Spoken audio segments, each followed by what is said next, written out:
entanto, naquela altura encontravam-se paradas, com tendência para subir. Tem-se estado também vento e chuva, com muita intensidade. Encontram-se cortadas ao trânsito a estrada que liga Almeirim e Santarém. Abertas ao trânsito, mas com precaução, a estrada que liga Almeirim ao Piarça e ao Ribatejo, far-se-á por a estrada que atravessa Foz do Benfica. Por agora é tudo. Transmitiu desde Almeirim para a Cruz Vermelha em Lisboa, 4 LSA. Bem, obrigado. 4 GE Cruz. Calagem, 4 Granada Europa para 4 Cal.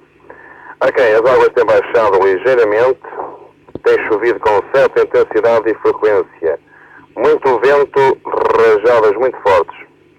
Começa agora a aparecer os prejuízos visíveis em casas particulares, casas comerciais e armazéns, e na agricultura os prejuízos são largos.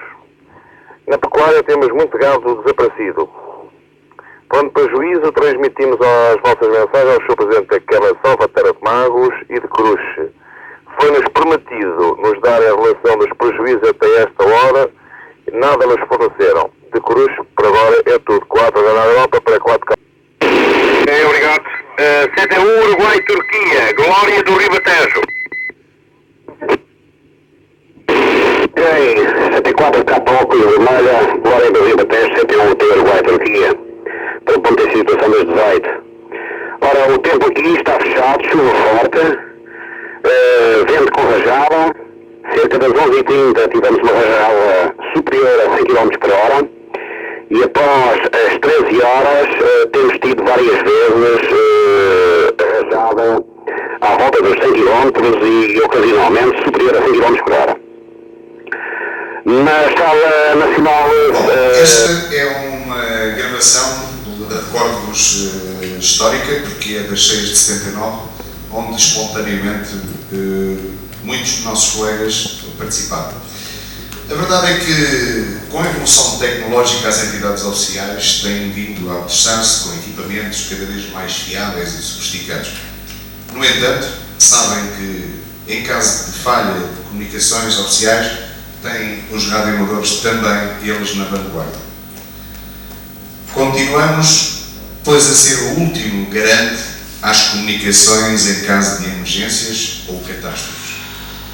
Felizmente, para todos, nomeadamente na nossa região, não temos sido muito afetados, exceção feita aos fogos florestais, onde recentemente fomos chamados a integrar o Plano Municipal de Emergência de Santarém para estudar e colmatar falhas de cobertura de comunicações em algumas das freguesias daquele concelho. Ao que sabemos, praticamente todos os concelhos deste distrito já incluem explicitamente os radioamadores ribatejanos como parceiros no apoio às comunicações de emergência, nos respectivos planos municipais de emergência. O que comprova que o trabalho desenvolvido, embora pouco, começa a dar alguns frutos. A boa colaboração que temos com o CDOS distrital, aqui sempre com a especial participação também do CRE, Clube de Radioamadores do Entroncamento, tem sido essencial. Os diversos delegados regionais que por lá têm passado sabem, felizmente, reconhecer o elevado potencial que envolve os radioamadores ribatejanos e sabem que, em caso de necessidade, podem contar connosco. Exemplo dessa boa colaboração tem sido os exercícios de emergência CIGEX, onde nos temos esforçado para que sejam sempre ativados todos os concelhos do distrito de Santarém. Continuam, no entanto, a verificar-se algumas lacunas, nomeadamente a elaboração e concretização da Bolsa de Radioamadores Voluntários, uma das peças essenciais na organização dos radioamadores junto da Proteção Civil. Portanto, em termos dos radioamadores junto da Proteção Civil, ficou por efetivar após a saída do Sr. Engenheiro Alvaro Silva, do SNPPC. Mas pensamos que após a conturbada vida política dos últimos tempos, está na hora de tomar seriamente o assunto e dar aulas. Podem crer que esta jornada também pretende ser um arranque para levar este assunto é em frente. Há muito por fazer nesse sentido. Os dirigentes da ARR e também a generalidade dos seus associados estão disponíveis para levar a bom termo uma maior sensibilização das entidades oficiais a nível distrital e nacional. Para concluir, as maiores riquezas da ARR são o capital humano e a força de vontade de levar para a frente os projetos em que nos envolvemos. A ARR, conjuntamente com outras organizações de radioamadores, algumas também aqui representadas, sempre estiveram na linha da frente na organização de eventos relacionados com a proteção civil. Foram os casos do Seminário de Comunicações de Emergência em 3 de outubro de 2002, os exercícios CIGEX 2002, 2003 e 2004, e mais recentemente do Seminário de Proteção Civil e os radioamadores em 17 de abril de 2004. Vamos terminar este tema com a visualização da peça passada no telejornal da RTP, nesta última data, e lançar aqui um apelo para que a cidadania participada dos radioamadores neste projeto se concretize.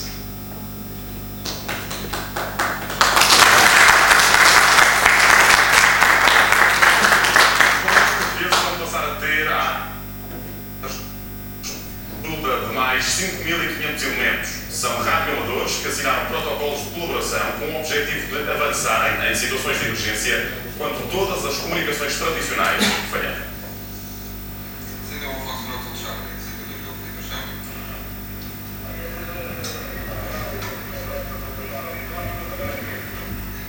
Uma paixão partilhada por milhares de portugueses que assume agora outra importância. É que 5.500 radioamadores existentes em Portugal vão passar a reforçar o Serviço Nacional de Bombeiros e Proteção Civil. São eles que avançam quando todas as comunicações falharem. Chegou a altura de entrarmos em sintonia com os radioamadores e chegou a altura de aproveitar as potencialidades que os radioamadores têm para o sistema de proteção civil. É uma ajuda preciosa, não só, por exemplo, até para o caso dos incêndios florestais, para o Euro 2004 e para qualquer evento que eu espero que não venha a suceder de eventual calamidade pública. Através desta colaboração com o Serviço Nacional de Bombeiros e Proteção Civil, os radioamadores veem satisfeita uma exigência antiga de ver reconhecido o valor de quem, com recurso à tecnologia mais ou menos simples, entra em contacto permanente com o mundo. Qualquer sistema de radioamador trabalha na base de uma alimentação muito simples, que pode ser, um rádio pode ser alimentado especificamente por uma bateria de um automóvel, de um trator, qualquer veículo tem uma bateria, portanto acaba por ser autónomo. Alguns radioamadores têm suas estações também equipadas com painéis solares e aerogeradores, o que nos permite abranger em termos de cobertura nacional e internacional todo o mundo com relativa facilidade, com pouca potência e com poucos meios. Um sonho antigo agora realizado, Proteção Civil e radioamadores estão em sintonia na mesma frequência. Bom, à semelhança daquilo que acontece regularmente com a ARR, de facto continua na vanguarda em termos do pioneirismo do radioamadorismo em termos nacionais. Quer isto dizer que, insatisfeita com a situação que se vive atualmente em termos nacionais, continua mais uma vez a tentar despoltar novas situações, novos desenvolvimentos e, direi eu, a tentar operacionalizar todo o trabalho que foi feito até à data. Em termos gerais, é mais um marco em termos históricos, digo eu, regionais e, por que não dizer, nacionais, este simpósio, este seminário que a ARR hoje leva a cabo. Seguramente, em termos de recomendações finais, vão sair aquilo que, em termos nacionais, o radioamadorismo deseja, que seguramente será a realização do CIGEX 2005, será a operacionalização dos protocolos que existem na área das comunicações de emergência com o Serviço Nacional de Bombeiros e Proteção Civil e, seguramente, outras ideias que agora não me ocorrem, mas que a ARR seguramente encontrará. Aproveito para dizer que, de facto, está na altura da ARR encontrar as suas instalações definitivas, daquilo que sondei, portanto, já existe sede, falta ocupar o espaço, espero que tal seja conseguido dentro em breve e que, à semelhança daquilo que tem sido os últimos 5 anos, daquilo que eu conheço da ARR, continua de facto a marcar a posição, a marcar o ritmo em termos de associação e em termos individuais também, naquilo que é, no que é e no que há de melhor em termos do radioamadorismo em termos nacionais. E com muito prazer acedi ao convite da Associação do Radioamador da Rio Tejo para vir aqui prestar o meu modesto contributo nesta ação de propaganda não só do radioamadorismo, mas também na comemoração das festividades aqui da cidade de Almeida. Eu não podia deixar de aceder ao convite, se bem que a minha contribuição seja, no meu entender, muito modesta. Posto isto, quero dizer-vos que vamos tratar de alguns assuntos que não é comum tratar-se nas intervenções paralelas. Vocês têm aqui ao lado uma setor, e vamos ouvir.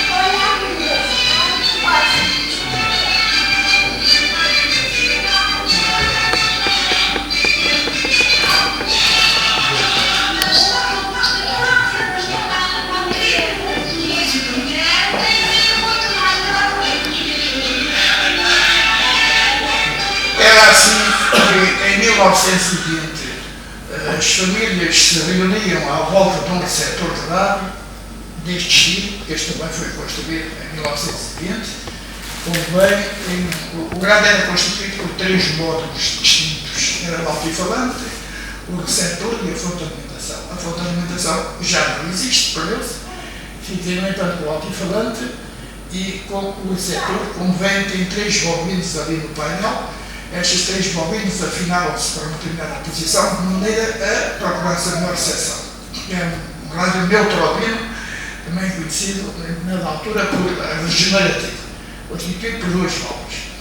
Mas vemos que o percurso para se chegar aqui foi um percurso, eu digo talvez, penoso, e é com muito respeito que realmente eu me debruço por esta história do que foram os radioamadores dos primeiros tempos. E é esta história que, no meu entender, tem que ser ensinada aos novos, aos candidatos a radioamadores. Porque o radioamador não pode ser só entrar numa determinada banda, fazer comunicados, fazer interferências, fazer barulho. Isso é uma coisa secundária. Digamos que a faceta prática do radioamador é realmente a comunicação.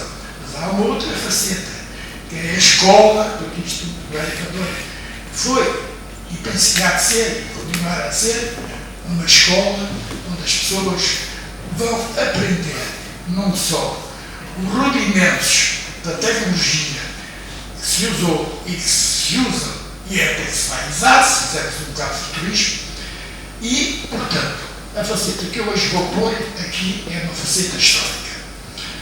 Nós somos todos radioamadores porque um professor francês chamado Brandt, um dia estando no seu laboratório fazendo pesquisas sobre a condutibilidade de metais, arranjou um tubo de vidro onde meteu limalha de ferro. Fechou o circuito com uma bateria e um galvanómetro, nessa altura chamava-se galvanómetro, era um lugar de brito, e então ele verificou que a corrente não passava. Mas em determinada altura ele verificou que a corrente passava. E aquilo causou-lhe uma certa admiração. Porque é que umas vezes passa, porque é que outras vezes não passa.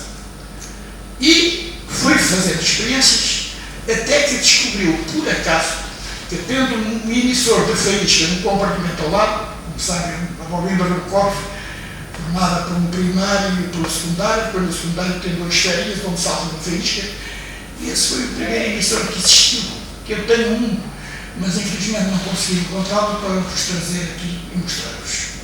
Então, o nosso amigo Brandt,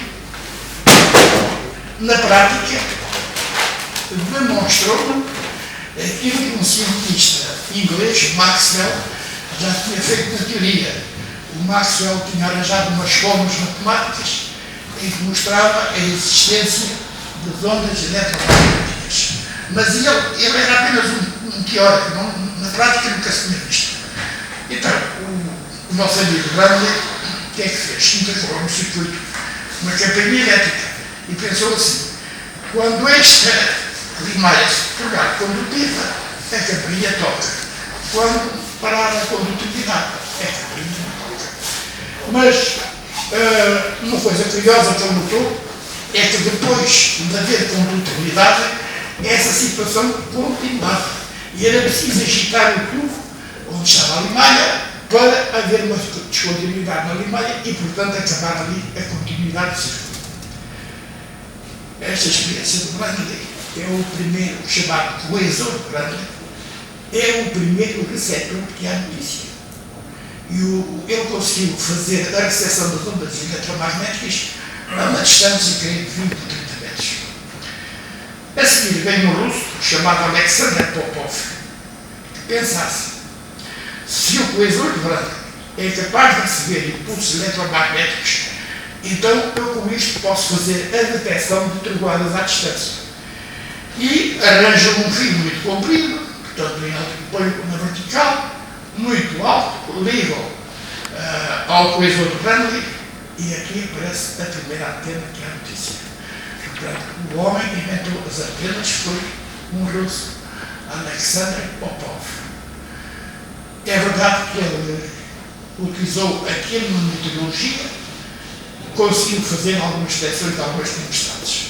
Mas a seguir, vem um estudante, um rapazal italiano, que era discípulo de um padre Pighi, e pensa assim: se eu interromper cadenciadamente o primário da bobina Runcorf, eu posso transmitir sinais codificados à distância.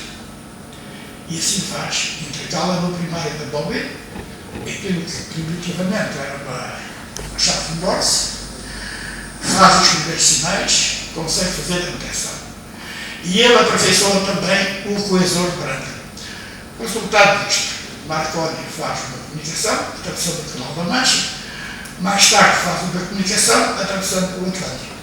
Funda a companhia Marconi inglesa e a companhia Marconi italiana. E mais tarde veio fundar a Marconi, que também é portuguesa, que estava ali com as raças de Marcelo de Rio.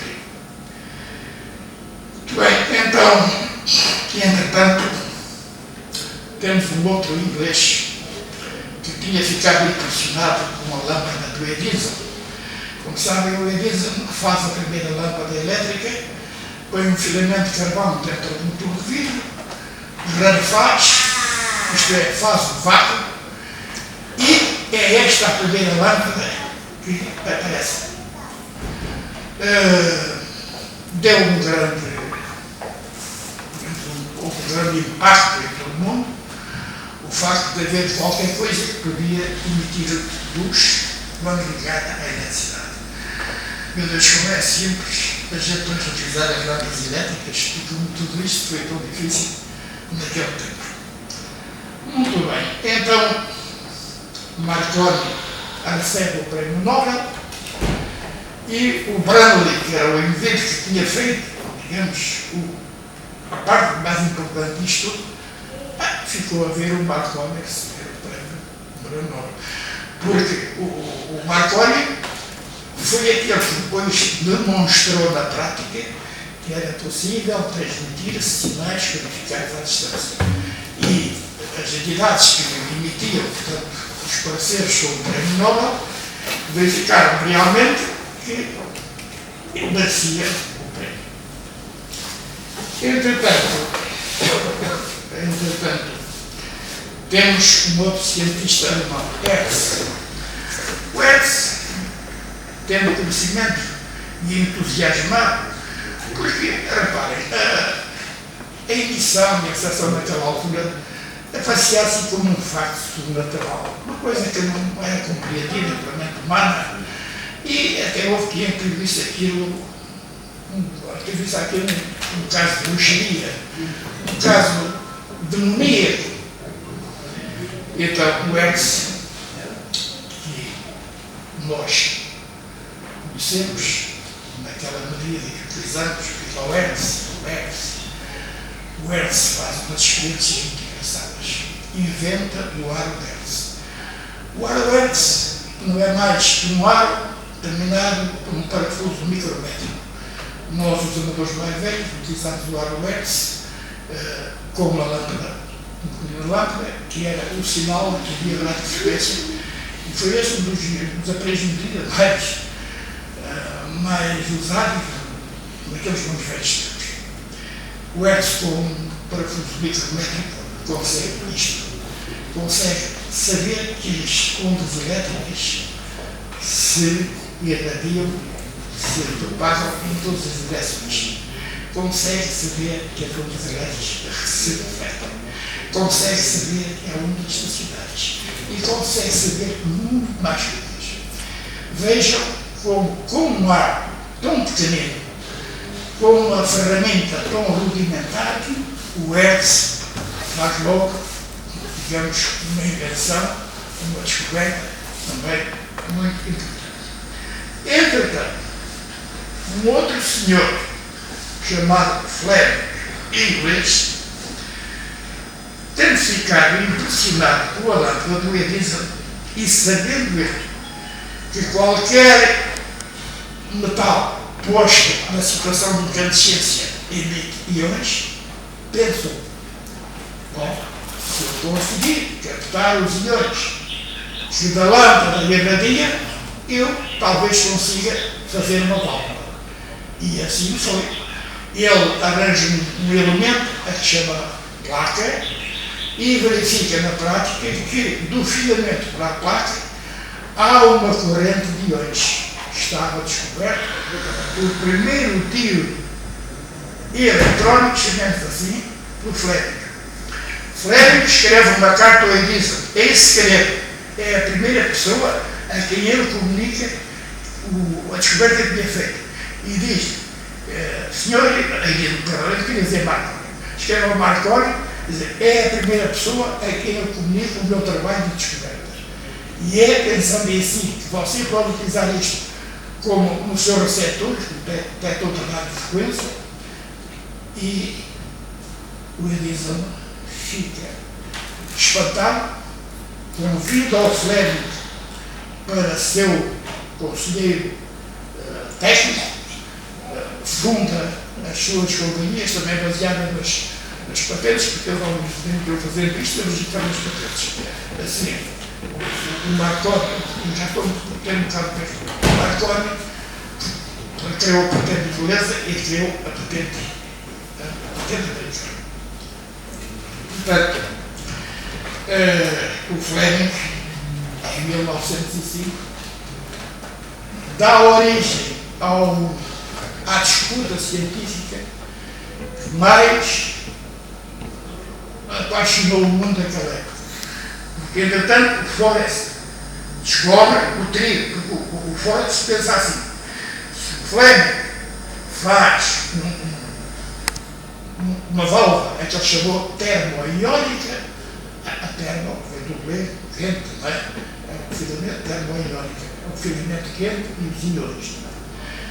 Ele diz assim: se o Fleming faz isto, se eu tivesse capacidade ou possibilidade de controlar a corrente dos íons, então naturalmente isto seria uma coisa fantástica, porque eu controlava a corrente de íons com o filamento para a placa.